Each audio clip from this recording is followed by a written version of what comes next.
Hello అందరికి welcome to our channel Sampangi's vlog. ఈ రోజు వ్లాగ్ ఏంటంటే తమ్నేల్ చూస్తేనే మీకు అర్థమయ్యింది. అదే మన మింటూ గారిని అదే నా కొడుకుని అమ్మకాడ వదిలేసి పోతున్నా. ఎక్కడికి పోయినా మళ్ళీ వచ్చిన్నా ఏం తీసుకొచ్చిన్నా అని వీడియో ద్వారా మీకు చూపిస్తాను. అలాగే వదిలిపెట్టి పోయిన తర్వాత నా ఫీలింగ్ ఎలా ఉంది అని మీతో షేర్ చేసుకుంటాను. దానితో మీరు అందరు కనెక్ట్ అవుతారు ఖచ్చితంగా.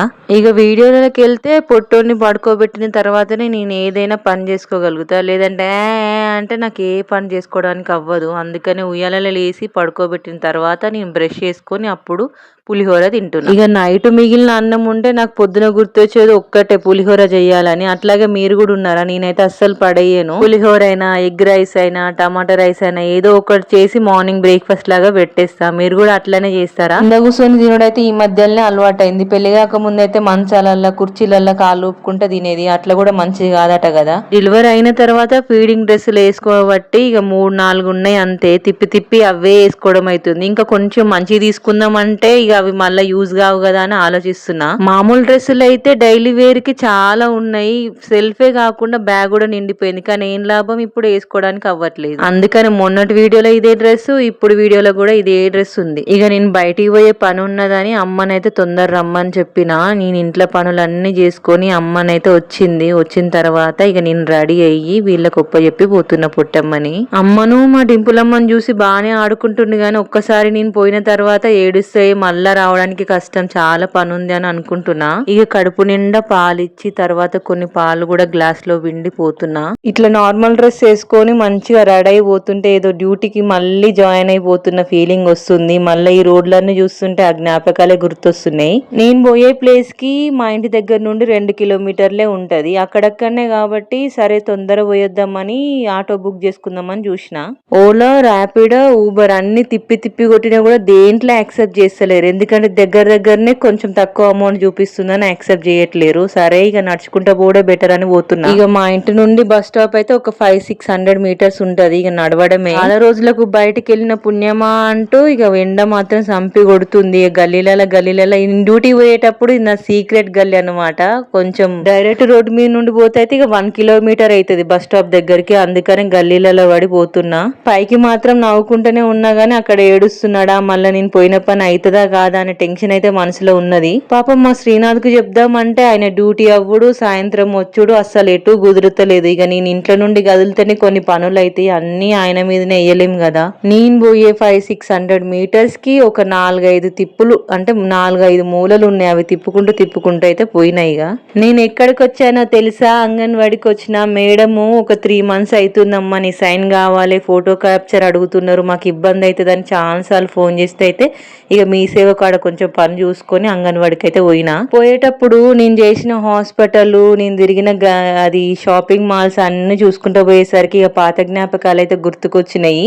పోయేటప్పుడు వీడియో తీద్దాం అనుకున్నా కానీ పక్కన అంకుల్ అట్లనే చూస్తుండు. కొంచెం ఫస్ట్ కదా కొంచెం సిగ్గుతో అసలు వీడియోనే తీయలేదు. ఈ రోడ్ల మీద వ్లాగులు చేసే వాళ్ళకైతే మస్తు డేర్ ఉంటది అనుకుంటా. నేను కనీసం వీడియో తీయడానికే ఇబ్బంది పడిన వాళ్ళైతే ఇంకా మాట్లాడతారు కెమెరా ముందు. చాలా హ్యాండ్సప్ అసలు వాళ్ళకి. పోయేటప్పుడైనా ఆటో బుక్ గాలి, వచ్చేటప్పుడైనా చేసుకుందామంటే అట్లా కూడా కాలే. కానీ కాలే ఆటోలోనే వచ్చిన, మళ్ళీ 500-600 మీటర్స్ నడుచుకుంటూనే వచ్చిన. అయినా నడిస్తే మంచిదేలే, చాలా రోజులైంది ఇన్ని మీటర్స్ నడవక. ప్రెగ్నెన్సీలో ఉన్నప్పుడు నడిస్తే మళ్ళీ ఇప్పుడు నడిచిన ఫుల్ వాకింగ్ అయింది నాకైతే. ఇక అమ్మమ్మ మనవాళ్ళు ఏం చేస్తున్నారని మెల్లగా పోయి చూసేసరికి పొట్టమని అయితే మంచిగా వండుకున్నాడట. అసలు ఏ ఇబ్బంది పెట్టలేదట. ఎక్కడోళ్ళు అక్కడ వండుకున్నారు. మా అమ్మకైతే రోజుకు 3-4 సార్లు వీడియో కాల్ చేసి చూపిస్తా. కానీ డైరెక్ట్ గా కలిసేది వేరే ఉంటది కదా. ఫుల్ సంబరపడుతుంది పొట్టోని చూసి. ఇక పోత ఉత్తికెందుకు పోవాలని ఇక అంగన్వాడి గుడ్లు పాలైతే తీసుకొని వచ్చిన. నేను పోక 3 months అయినందుకు మేడం అయితే 3 లీటర్స్ పాలు అండ్ 15 eggs ఇచ్చింది. ఉత్తగెందుకు పోనీయాలి, ఎందుకు తెచ్చుకుంటే ఏందని అమ్మమ్మలు తాతమ్మలు అందరు తిడుతుంటే ఈ రోజు నాకు జ్ఞానం అయ్యి గుడ్లు అయితే ఎత్తుకొని వచ్చిన.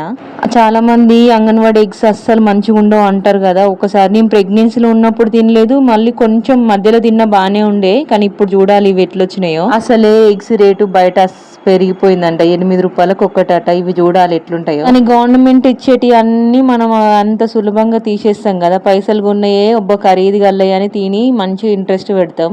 మీరు అసలు నమ్ముతారో నమ్మరో గానీ నేను కన్సీవ్ అయిన తర్వాత తర్వాత అన్ని గవర్నమెంట్ మెడిసినే వాడినా ఇప్పటి వరకు కూడా స్టిల్ నాకు ఏం కాలేదు, అంత బానే ఉంది. అండ్ వస్తా ఒక పెరుగు ప్యాకెట్ అయితే తెచ్చుకున్నా. ఈ ఎండకి ఇక చల్లగా తింటే మంచిగా ఉంటదని.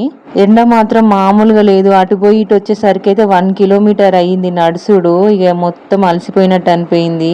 చల్ల నీళ్ళు తాగితే ప్రశాంతంగా అనిపించింది. ఇక నవ్వుకుంటూ అన్న ఇక బానే ఉంటుండే డ్యూటీ పోనా మీరు చూసుకుంటారా అంటే మా అమ్మ అంటుంది, నువ్వు పోయిన 2 గంటలకి బానే చూసుకున్నాం కానీ డ్యూటీ పోతే పొద్దున్న నుండి సాయంత్రం వరకు ఎవరు చూసుకోవాలమ్మా అని జోక్ చేస్తుంది. తెచ్చిన గుడ్లు అయితే మంచిగా ట్రేలో అన్ని సెట్ చేసుకొని ఫ్రిడ్జ్ లోనైతే పెడతా. ఏదో టెక్నిక్ ఉంటదంట, ఏవి బాగుంటాయి ఏవి బాగుండవు అని. ఎగ్స్ మీకేమైనా తెలిస్తే కమెంట్ చెయ్యండి, ట్రై చేద్దాం ఒకసారి. మిల్క్ మాత్రం బానే ఉంటాయి, చాయ్ అయినా పాలైనా మంచిగా తాగొచ్చు. నేను 3 తీసుకొచ్చినా కాబట్టి ఒకటైతే అమ్మకిచ్చి పంపించిన. ఇవన్నీ సర్దేసరికి అయితే నా పొట్టెమ్మ లేచిండు. అమ్మో ఎంత హ్యాపీగా అనిపించిందో. మంచిగా ఉన్నావా నాన్న, అస్సలు ఏడవలేదా నాన్న అంటే నన్ను చూసి షాక్ అయ్యింది. అసలు ఎక్కడికి పోయినావు నన్ను వదిలిపెట్టి అన్నట్టు. ఇవన్నీ చూసే వాళ్ళందరికీ నార్మల్ గానే అనిపిస్తుంది కానీ రోజు 24 గంటలు మేమిద్దరమే ఉండేది గత 6 months నుండి. ఒక్కసారి ఇట్లా వదిలేసిపోగానే ఏదో కొత్త ఫీలింగ్ అనిపించింది నాకైతే. ఇప్పుడు అన్ని బొమ్మలు పడేసి బాటిల్లు బనానాలు ఏదైనా ప్లాస్టిక్ కవర్లు పట్టుకోవడం అలవాటు అయింది. అవైతేనే మంచిగా ఆడుకుంటుండు. బయటికి పోయి రాగానే ప్రతి ఒక్క అమ్మాయి చేసే పని నేను కూడా చేస్తా. చాలా మంది ఇలానే ఉంటారు కదా, ఏంటంటే కమ్మలు తీసి ఆ జుట్టిప్పి పైకి కొప్పేసుకొని మొహం కడుక్కొని మనకు కంఫర్ట్ గా ఉన్న డ్రెస్ వేసుకుంటే ఆహా స్వర్గమే వేరసలు. నేనైతే ఇటన్నా ఫంక్షన్ పోతే ఫస్ట్ ఇవన్నీ ఎప్పుడు తీసేసి నా కంఫర్ట్ డ్రెస్ వేసుకోవాలా అనిపిస్తుంది నాకైతే. చాలా సేపు అయితే అస్సలు ఉండలేను నేను. ఇది ఎండాకాలమో వానాకాలమో ఏందో అసలు అర్థమైతలేదు. ఒకసారి ఫుల్ వర్షాలు పడుతున్నాయి 3-4 రోజులు, మళ్ళీ ఎండలు కొడుతున్నాయి. తిక్కలేస్తుంది ఈ చెమటకైతే. ఇక అమ్మలు ఇంటికి వచ్చిర్రంటే ఉత్తి చేతులతో అస్సలు రారు కదా. నాకు కూడా మా అమ్మ కొన్ని తీసుకొచ్చింది. ఏమేమి తీసుకొచ్చిందా అని చూపిస్తున్నా. వద్దే ఇంట్లో అన్ని ఉన్నాయి, ఏం తీసుకురాకన్నా కూడా ఏం తీసుకురావద్దా, ఉత్తి చేతులతోనే రావాలా అని ఆలోచిస్తుంది. ఇక నాకు అవసరమైన కూరగాయలు కొన్ని ఫ్రూట్స్ అయితే తీసుకొని వచ్చింది. మా ఇంటి దగ్గర మార్కెట్ కూడా చాలా దూరము. ఇక చిన్న బాబుతో నేను పోలేకపోతున్నా అని ఆలోచించి ఇక నాకు అవసరం అయ్యేటివే తీసుకొని వచ్చింది. కానీ పాలకూర అయితే నేను ప్రెగ్నెన్సీలో ఉన్నప్పుడు తిని అయితే బోర్ కొట్టింది. స్పెషల్ గా చేస్తా. ఇక్కడ ఎందుకు తెచ్చినావమ్మా, నాకు తిని బోర్ కొట్టిందంటే ఒక్కసారన్నా తినాలన్న జ్ఞానం తెప్పిస్తుంది మా అమ్మ. కూరగాయలు అయితే అన్ని చూపించినావు గానీ పండ్లు ఒకటే బాగున్నాయి, ఇవి కూడా చూపి అని తీసుకొచ్చి చూపిస్తుంది. మస్తు గమ్మత్తుగా నవ్విన నేనైతే. ఇవన్నీ మనకు దొరుకుతాయి, మనం తీసుకొని రాగలుగుతాం. కానీ అమ్మ తీసుకొస్తేనే స్పెషల్ గా అనిపిస్తుంది కదా. మళ్ళీ ఏమి వద్దు అని ఎన్నిసార్లు అన్నా కూడా తీసుకొని వస్తుంది మా అమ్మ అయితే. అమ్మనే కాదు ప్రతి ఒక్కరి అమ్మ ఇట్లనే ఉంటది కదా. ఆకలితోనే ఇక ఏం తీసుకొచ్చిందన్న ఎగ్జైట్మెంట్ అని అయితే అన్ని పరుచుకొని చూసిన. ఇక అది చూడకుండా మళ్ళీ అన్నం తింటే దాని మీదనే ఉంటది పానం, ఏం తెచ్చింది అని. వీడియోని ఇంతవరకు ఓపికగా చూసినందుకు థ్యాంక్ యూ సో మచ్. అట్లాగే చిన్న లైక్ ఇచ్చి కమెంట్ చేసి సబ్స్క్రైబ్ చేసుకోండి. ఉంటాం మళ్ళా, బాయ్, సీ యూ.